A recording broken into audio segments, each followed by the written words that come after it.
I know this is the most dad thing to say ever, but as of late, I have been loving getting new tools.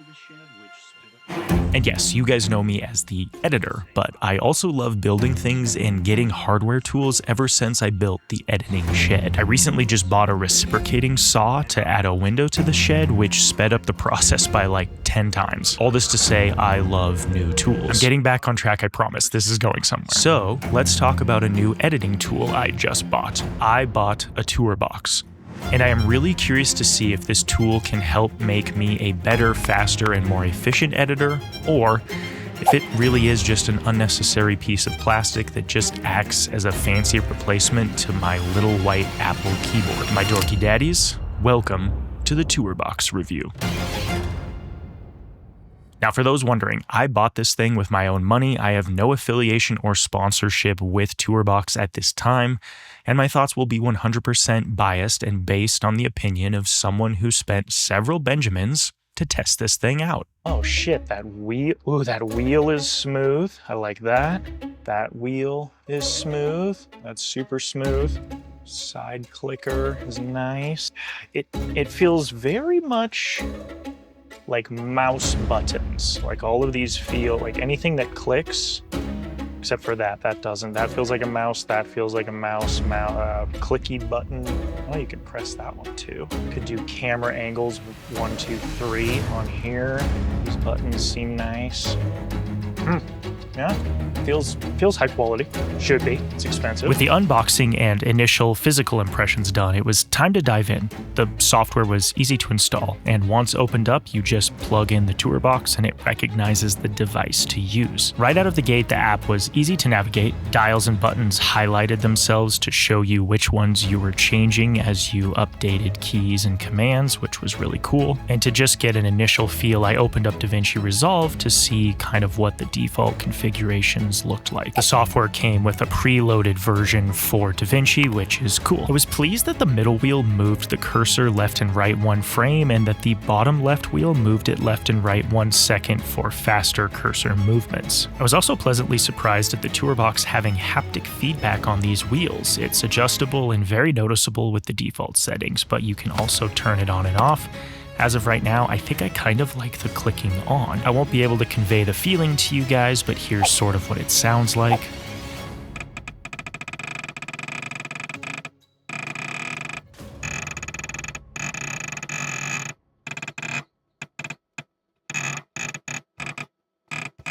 And again, it feels surprisingly good. I think I like this a lot. I also initially wanted to test the wired configuration first to see how the latency and lag felt, since it is a third-party software solution on top of Resolve.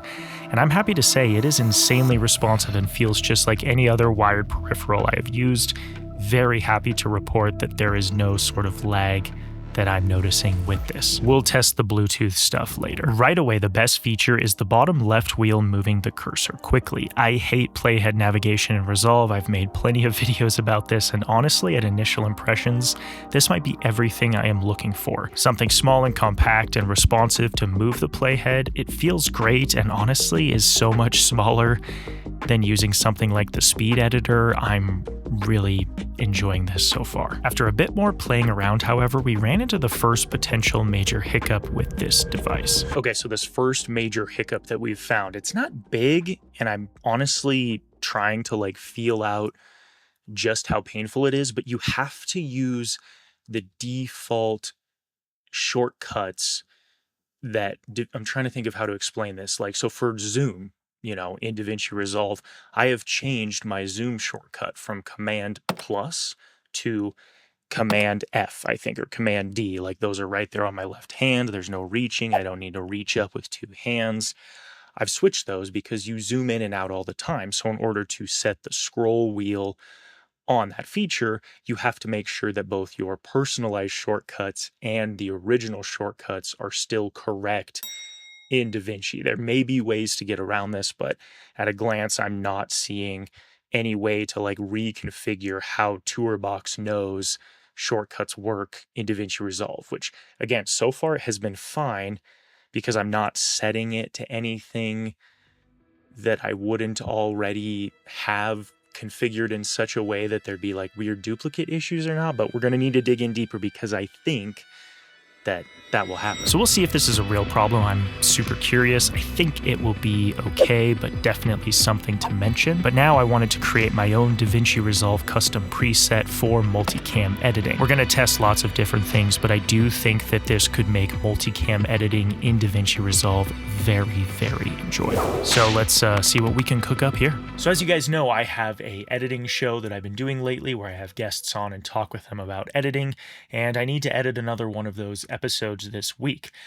Typically, I've been doing them in Final Cut because the multicam editing is so good, but I think that this tool is going to let me enjoy it in DaVinci Resolve. So let's see, we're screen recording. Let's see if we can open up the TourBox application and let's make a new preset. So I want to do a new preset called like DaVinci.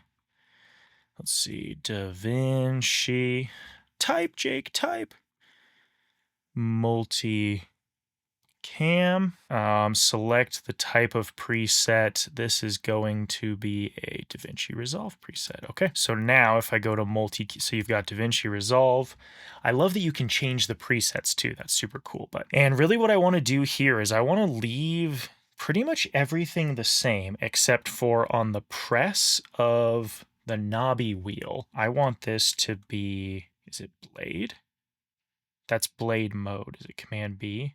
Razor. Okay, I want it to do a razor. I want to be able to make a cut. So let's hit OK on that one.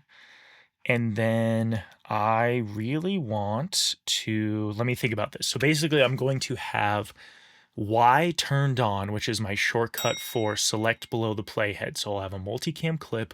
I'll be able to scroll through with my wheels, click in when I want to make a cut. And then when I go to the next clip, it will be able to select that clip. And then instead of doing the blade to change angle, what I think is going to make the most sense is to then have the D-pad to change the angles of the selected clip. And then that way I can basically just do knobs, dials, and D-pad to switch angles. I feel like this is going to be so elegant. I feel like it's going to work so dang well. So, okay. So let's go to the D-pad. So I think we're going to have left be, what, option 1? Is it shift option 1? No. Is it just 1? Cut to angle 1. Maybe there's not. Ooh, okay, I need to check.